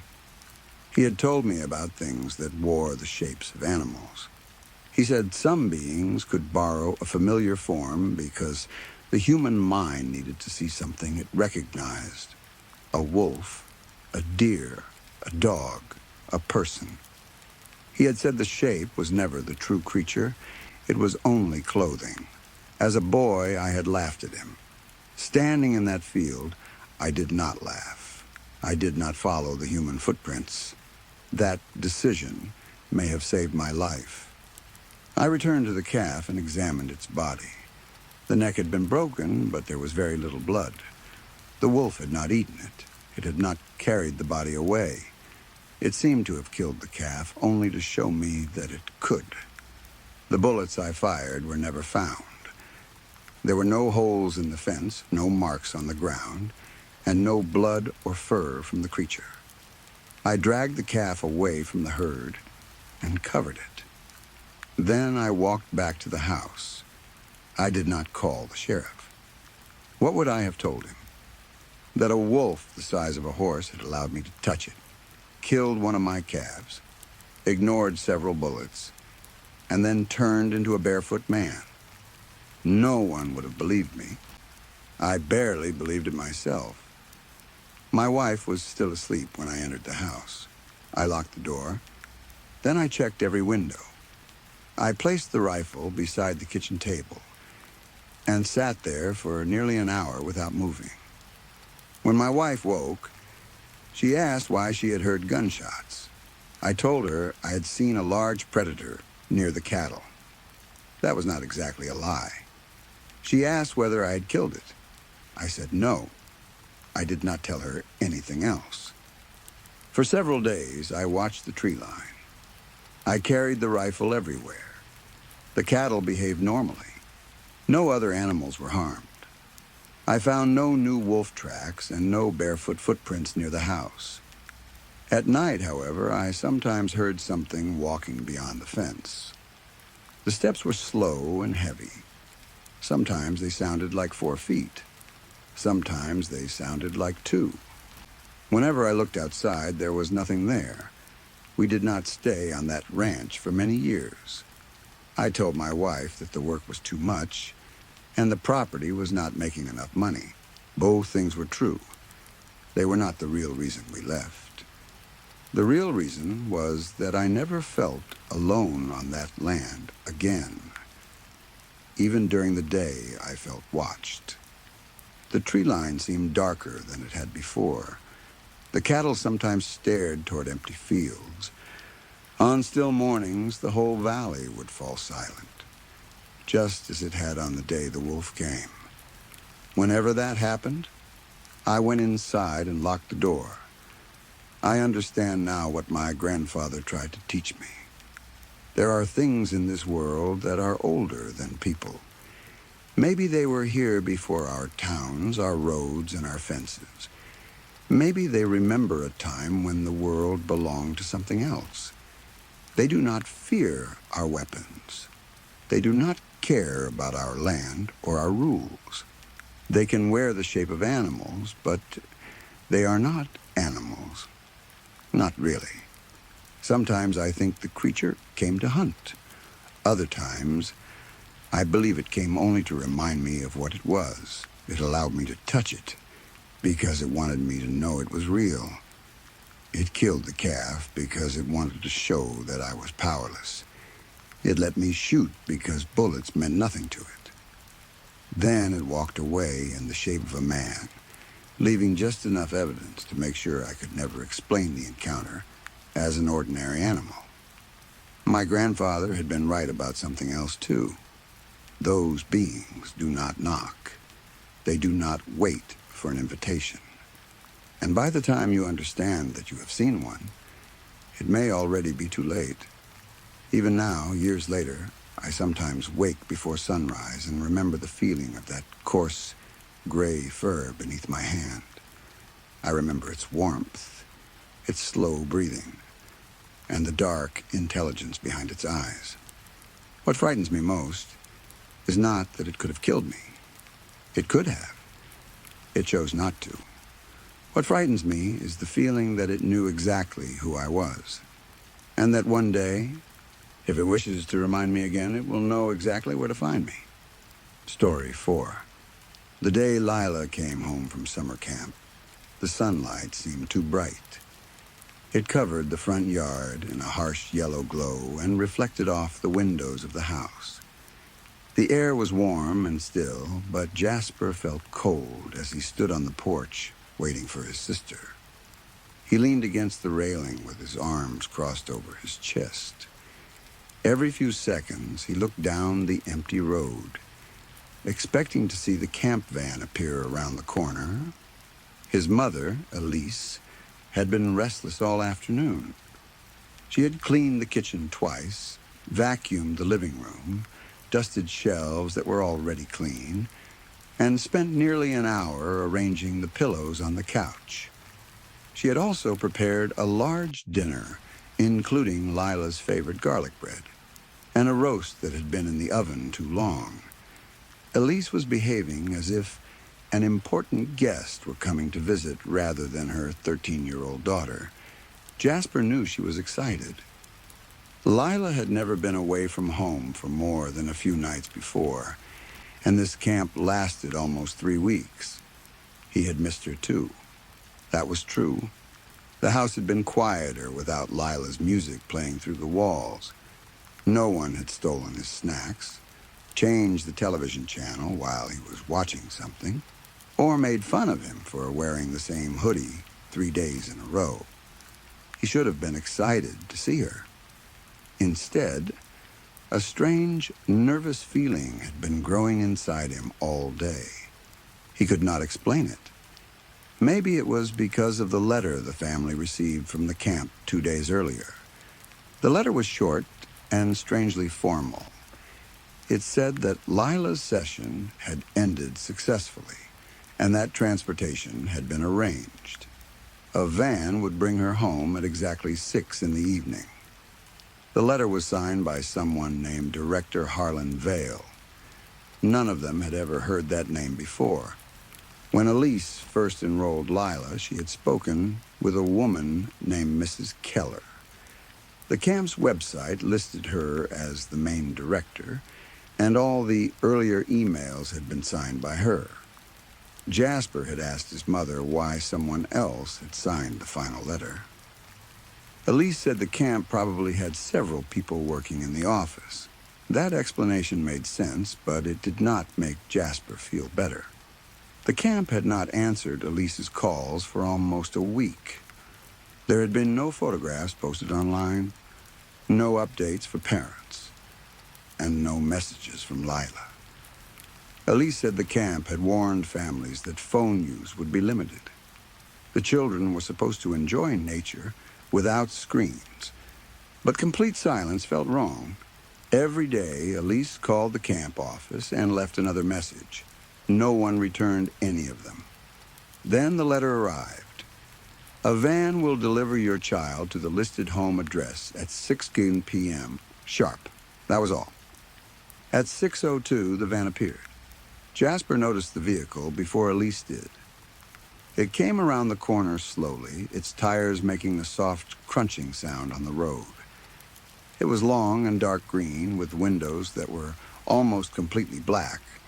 There were no camp logos on the doors, no company name, no license plate on the front. There was no music coming from inside, and no voices from excited children. The engine made a low, steady sound as the van turned into their driveway. Elise hurried onto the porch, wiping her hands on a kitchen towel. "Oh, finally," she said with relief. Jasper stood straighter. The van stopped near the house. For several seconds, nothing happened. No driver stepped out. No counselor opened the door. Then the side door slowly slid back. Lila was sitting alone inside. She stepped down onto the driveway. Jasper immediately recognized her strawberry blonde hair, pale skin, and the freckles across her nose. She was wearing the same oversized gray hoodie she had taken to camp. She wore that hoodie almost every day. She said it made her feel safe, like she was carrying a blanket around her body. Her duffel bag was placed beside her feet.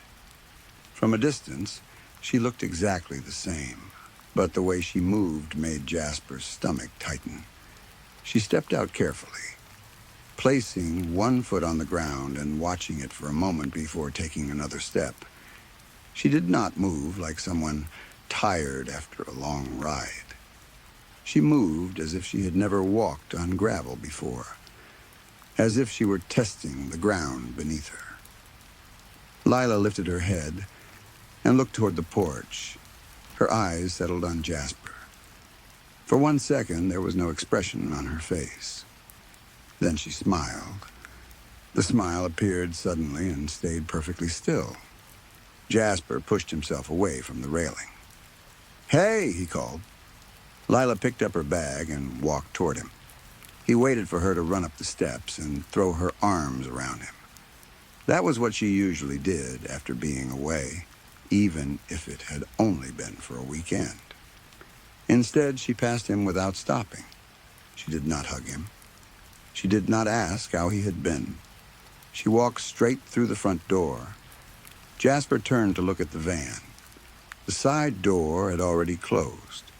The vehicle reversed out of the driveway. Its black windows reflected the bright sunlight, making it impossible to see anyone inside. Jasper tried to get a clear look at the driver, but the front glass was too dark. The van drove away without anyone saying goodbye. Elise did not seem bothered. "She must be exhausted," she said. "Come on, dinner's ready." The kitchen smelled of garlic, cooked meat, and vegetables. The roast had stayed in the oven too long, and its edges were dry and dark. Elise moved happily between the counter and the table, setting down dishes while humming to herself. Their father, Mark, sat at the head of the table. He had recently woken from an afternoon nap and looked tired. His hair was messy, and his eyes were red. A half-empty beer bottle stood beside his plate, even though it was barely past 6. "Good camp?" Mark asked. Lila gave him a small nod. It was good. Jasper sat across from her. He watched as she pulled her hoodie sleeves halfway over her fingers. That was normal. Lila had always done that. He wanted to believe he was worrying for no reason. Elise placed a large plate in front of Lila. "There you go, sweetheart," she said. "I made all your favorites." Lila stared down at the food. For a moment, she did not move. Then she picked up her forks. "So," Elise said brightly, sitting beside her, "how was camp?" Lila looked up and smiled. "It was really fun. I made lots of friends, and we did crafts and hiking and swimming almost every day." The answer sounded perfect. It was exactly what a parent wanted to hear after sending a child to summer camp. But Jasper felt uncomfortable. Lila spoke too clearly, as if she had memorized the sentence before coming home.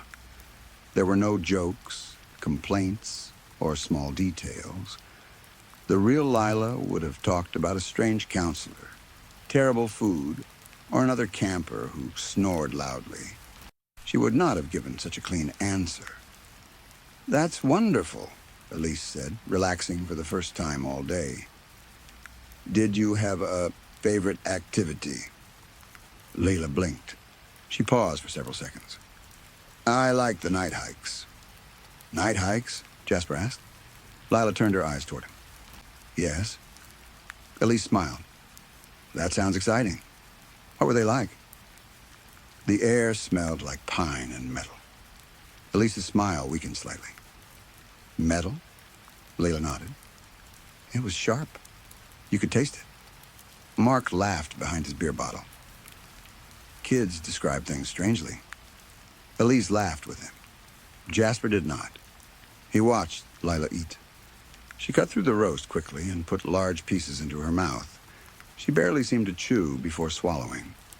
Within minutes, half the food on her plate was gone. Jasper first assumed she was starving. Camp food was probably terrible, and the drive home might have taken hours. Then he saw the carrots. Lila hated cooked carrots. She had hated them since she was little.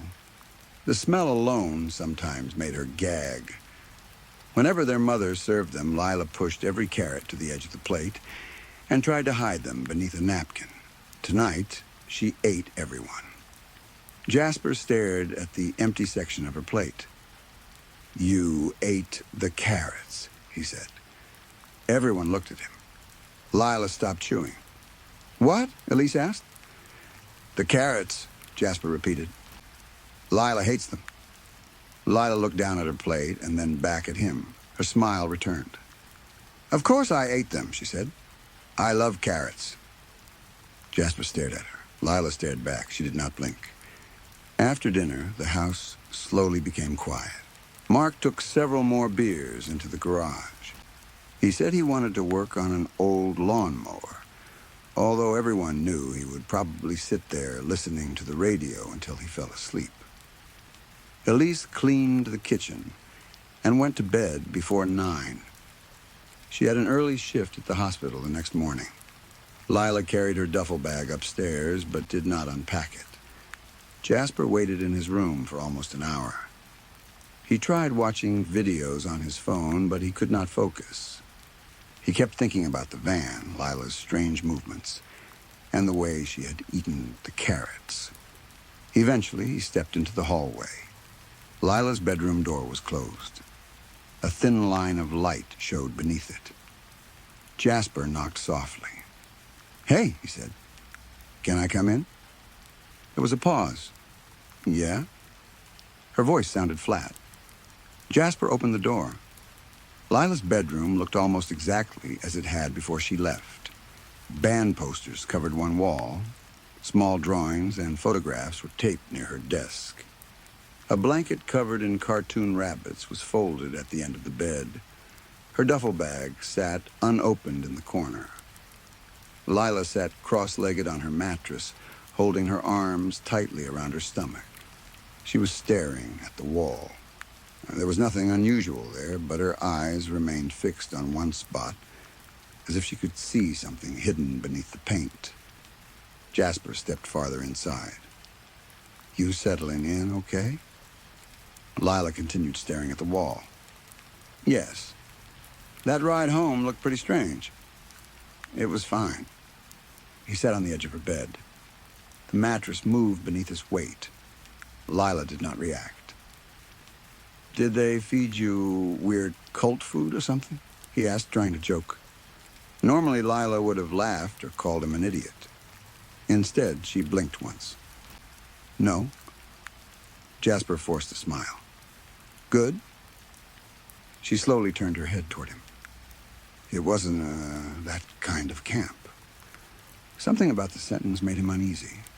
She had spoken carefully, as if correcting an important mistake. "Right," Jasper said. "I was joking." "I know." He waited for her to say something else. She did not. "You're acting kind of tired," Lila interrupted. Jasper frowned. "What?" "That's what you were going to say," she said. Her smile appeared again. "I'm acting tired." Jasper swallowed. "Yeah, sure." Lila's eyes remained on him. "I just want to be alone for a while." "Okay." He stood too quickly and nearly bumped into the nightstand. "I understand. I'm right across the hall if you wanted to talk." She did not answer. She turned back toward the wall. Jasper walked to the doorway and looked at her one more time. She sat completely still, facing the blank paint. He pulled the door closed. As he returned to his room, he realized something that made him stop in the hallway. Lila had not asked anything about him. She always asked about his week. Even if she did it while teasing him, she always wanted to know what had happened while she was away. Tonight, she had shown no interest at all. Jasper went to bed around 11. For a long time, he stared at the ceiling. The house had become unnaturally quiet. Usually there were familiar noises at night. Pipes creaked inside the walls. The refrigerator clicked on and off.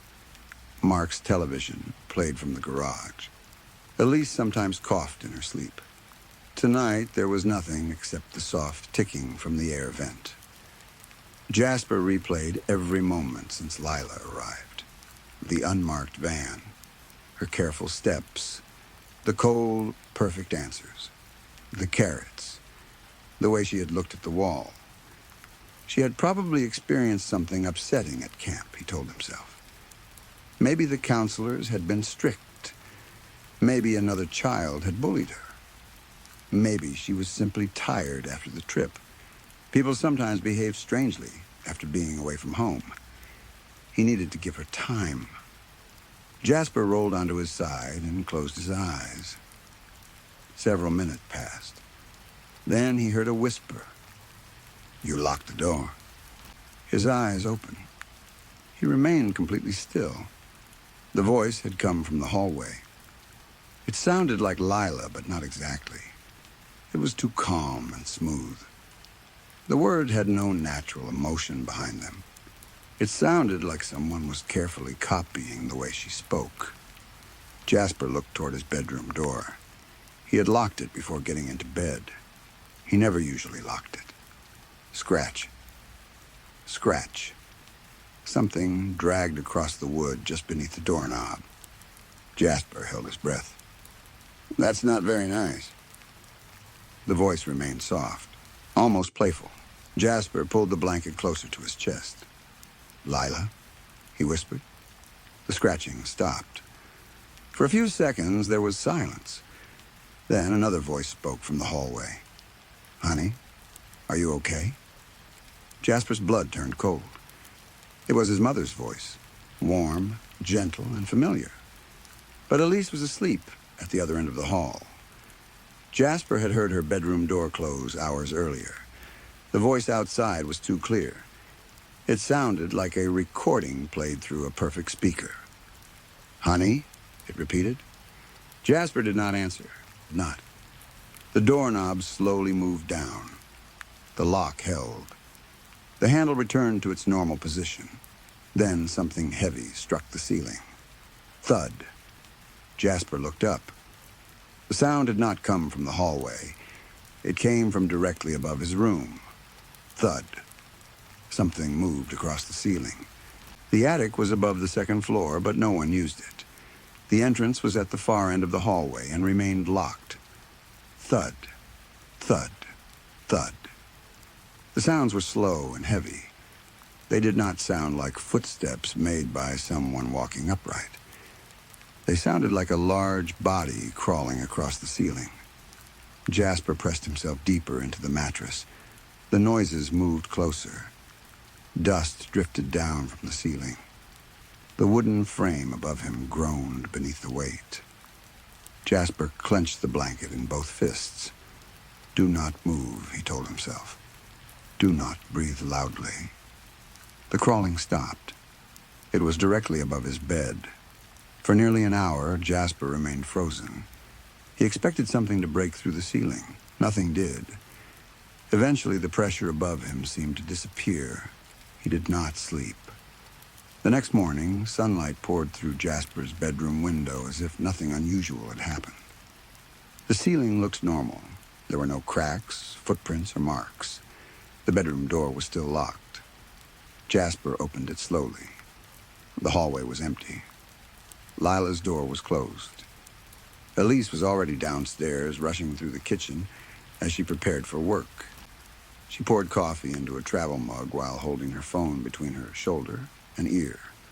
Her work bag sat open on the table, and she was trying to fit a granola bar inside it. "Mom," Jasper said as he entered. She looked up. He was still wearing the hoodie he had worn the day before. His eyes felt dry and painful from staying awake all night. "Morning, sweetie," Elise said. "Do you want coffee? There's some left." "No." "Mom, listen. Something happened last night." Her phone buzzed. Elise looked at the screen and silenced it. "Can it wait until tonight? I'm already late. Someone called in sick, and they're making me cover part of another shift." It's about Lila. That made Elise pause. Only for a moment. What about her? I think she was outside my room last night. Elise frowned. She was whispering through the door. Then she sounded like you. What do you mean she sounded like me? I heard your voice, but you were asleep. Elise sighed and picked up her keys. Jasper, she just came home. She's probably having trouble adjusting. That doesn't explain what happened. You were tired. I wasn't imagining it. His voice came out louder than he intended. Elise's expression tightened. I know you're worried about your sister, but you have a strong imagination. You always have. You stayed up late waiting for her, and then you scared yourself. There were footsteps on my ceiling. She stared at him. Footsteps. Something was crawling above my room. Elise placed one hand against his forehead. You don't have a fever. Mom, I'm serious. I know, she said gently. But Lila's your sister. She might be upset or confused after being away. Please be patient with her. She leaned toward him and tried to kiss his forehead, but he moved slightly, and her lips touched his cheek instead. I love you, she said.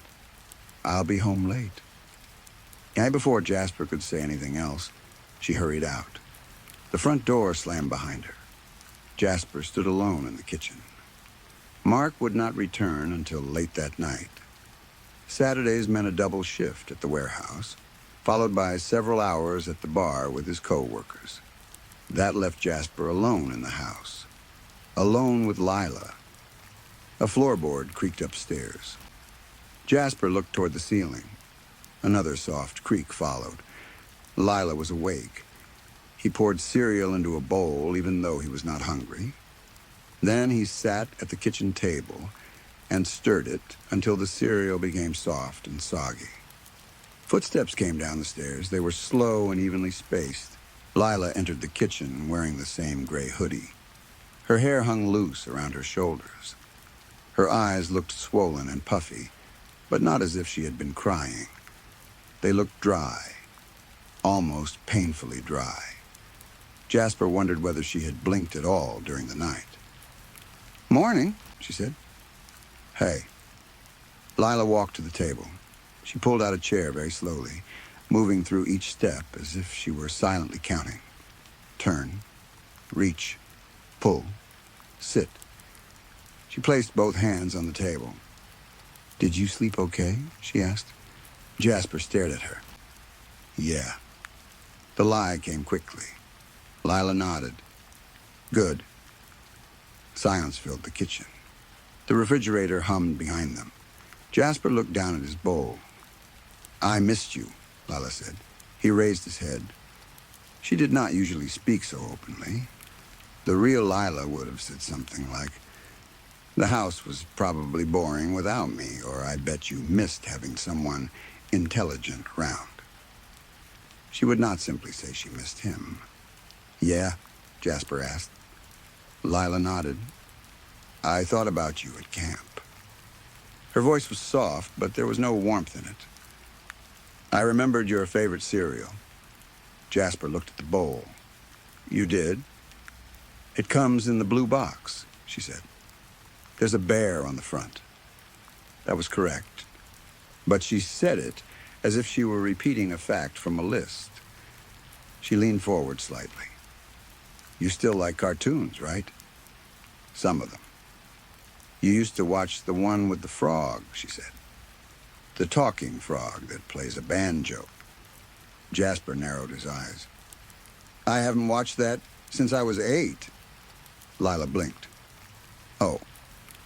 She looked down at her hands. Her fingers moved against each other in a slow, mechanical way. Right. I forgot. She looked up and smiled again. We should play a game today? What game? Any game. Just us. Like old times. Her voice sounded sweet. Too sweet. It reminded Jasper of honey spread over spoiled food. Maybe later, he said. Lila tilted her head. The movement was smooth but slightly too far, as if her neck had no natural stopping point. "Okay," she said. "Later is fine."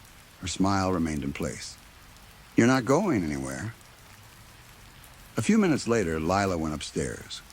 Soon, Jasper heard the shower begin. Water rushed through the pipes, and the walls creaked softly.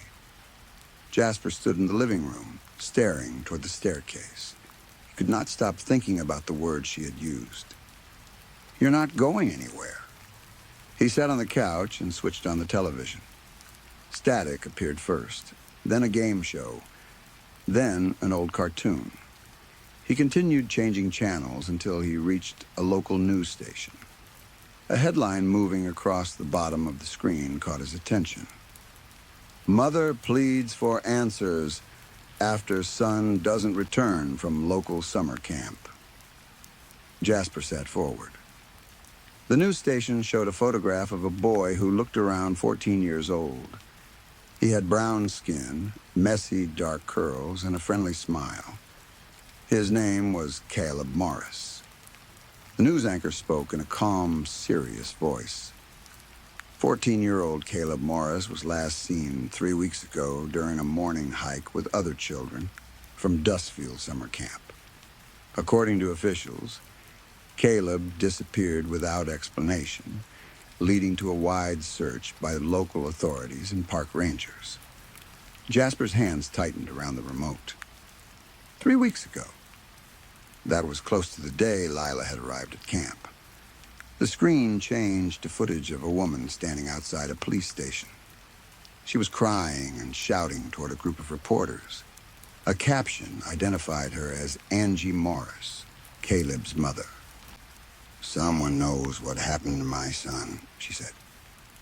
"One of those counselors saw something. They're lying to us.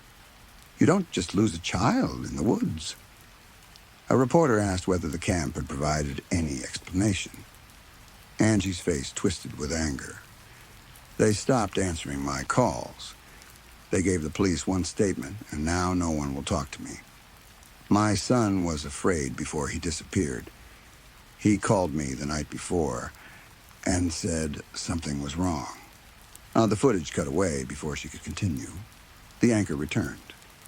The camp issued a short statement expressing sympathy for the Morris family, but offered no further details. Caleb remains missing, and police say there are currently no new leads. A phone number appeared on the screen for anyone with information. Jasper's mouth became dry. The same camp, the same time. Parents unable to reach anyone. A child who said something was wrong. He turned down the television and reached for his phone. He searched Caleb Morris and Dustfield Summer Camp. Several local news reports appeared. Most repeated the same information. Caleb had vanished during a morning hike. The camp claimed he had walked away from the group. No one knew how long he had been missing before the counselors noticed. Jasper found a community page created by Angie Morris. Near the bottom was a phone number with a short message. "Tips or support are welcome. Please help bring Caleb home." Jasper opened a new text. He typed slowly. "Hi. I know this is random, but my sister was at the same camp when Caleb disappeared. She came home yesterday, and I think something is seriously wrong." He read the message twice. His thumb hovered over the send button. "Who are you talking to?" Jasper nearly dropped the phone. Lila stood in the living room doorway. Her hair was damp from the shower. She had already put the gray hoodie back on. She was smiling. Her eyes were not. Jasper quickly locked the phone. "No one." Lila remained still. "It's rude to lie to family," she said softly. The refrigerator door stood open behind her. Jasper had not heard her come downstairs. He had not even heard the shower stop. Lila turned away and began removing food from the refrigerator. She took out leftover roast, a slice of bread, and a peeled carrot from the vegetable drawer. Her movements were slow and careful. She did not hum. She did not complain that the kitchen was messy. She did not make any sarcastic comments. She worked in complete silence. Jasper lowered his phone beneath the edge of the coffee table and unlocked it. The unfinished message still waited on the screen. Lila placed the roast on a plate and put it in the microwave. She pressed several buttons. The machine began humming. Jasper watched her back.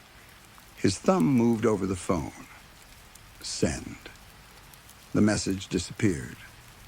Jasper locked the screen and placed the phone on his lap. The microwave beeped after only a few seconds. Lila removed the plate. The roast could not have warmed properly. The center would still be cold.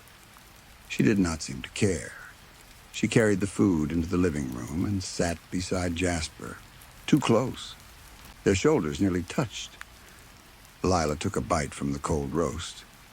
Then she bit into the raw carrot.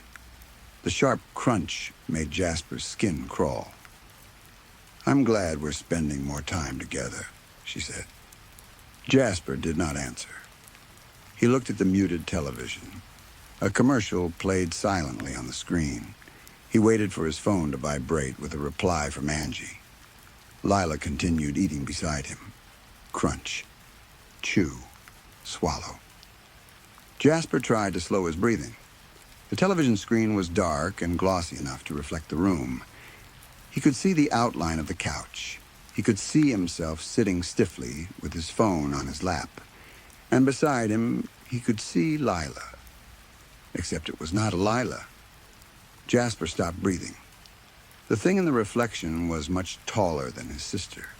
Even while sitting, its thin body rose above him. Its arms were too long, hanging almost to the floor. Its skin looked dark and stretched tightly over sharp bones. The head leaned to one side at an angle no human neck could survive. Its mouth was open in a wide smile. There were too many teeth inside it, rows of them, small, sharp, and crowded together. Its eyes were completely black, not dark brown, not shadowed. They were empty, endless holes. The creature in the screen was staring directly at Jasper. Beside him, the real Lila calmly chewed her food while looking down at the plate. Jasper blinked. The reflection remained. He blinked again. The creature did not move. It did not copy Lila's breathing or her small movements. It sat perfectly still, watching him, smiling. Jasper's throat tightened. Lila slowly turned toward him. "What's wrong?" she asked. Her voice was soft and gentle, almost like a lullaby. In the television reflection, the creature did not turn. It continued staring directly at Jasper. The black eyes seemed to grow wider. Its smile stretched farther across its face. Jasper looked from Lila to the screen. Lila's human face showed calm concern. The thing reflected beside him had raised one long finger to its mouth. It was telling him to stay quiet. Jasper felt his phone vibrate against his leg. Lila's eyes moved downward. The creature in the television smiled even wider. Story 5. The night was darker than Shannon expected. It was the kind of darkness that made a person look over their shoulder even when they knew nobody was there. Streetlights stood far apart, leaving long, empty spaces between their weak circles of light. The buildings seemed taller at night, their windows black and lifeless. Every alley looked deeper than it really was, and every passing shadow seemed to move on its own. Shannon kept walking. She was far too awake for someone wandering the streets after midnight. Her eyes were wide, and her thoughts moved faster than she could control. She had not slept in almost 2 full days, but instead of feeling tired, she felt powerful. That was the lie the drugs always told her. They told her she could keep going forever. Shannon was an addict, though she hated using that word. When she admitted it to herself, she preferred calling herself a clean junkie. She did not use needles. She did not like blood, bruises, or the idea of pushing something directly into her vein. In her mind, that made her different from the people she saw sleeping in doorways or begging outside convenience stores. She liked stimulants, pills, powder, meth, anything that made her wake up and stay awake. She loved the first rush most of all. Her body would become light, her thoughts would sharpen, and the world would suddenly feel full of purpose. She could clean the whole apartment in an hour, write pages of useless ideas, rearrange every room, or walk through the city until sunrise without feeling the slightest need to rest. At least that was how it began. Later came the dry mouth, the shaking hands, the tight chest, and the terrible thoughts.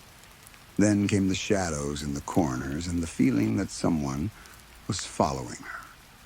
Shannon ignored those parts. She tried to match her footsteps to the fast beating of her heart. Left, right, left, right. Her boots struck the pavement faster and faster until she was almost jogging. She forced herself to slow down. Police patrols were common in that part of the city, especially after midnight, and she knew how she must look. Her hair was tangled. Her pupils were too large. She kept moving her jaw without realizing it, and she could not stop rubbing her thumb against the side of her index finger. The last thing she wanted was to be stopped. If the police searched her purse, they might find the small pipe wrapped in tissue near the bottom. They could take her to jail, a hospital, or one of the city detox centers. Shannon had been to detox once before. She still remembered the white walls, the plastic mattress, and the staff checking on her every 20 minutes. She had promised herself she would never go back. She did not need to be outside that night. She had a warm apartment, a husband, and a bed waiting for her. But her husband, Eric, had started asking questions. Why was she cleaning the kitchen at 4 in the morning? Why had she slept only 3 hours during the entire week? Why did she keep locking herself in the bathroom? Why had money disappeared from their shared account? Shannon had answered each question with a new lie. She said she was stressed. She blamed coffee. She claimed she was worried about work. When Eric noticed the sores around her mouth, she told him it was an allergic reaction.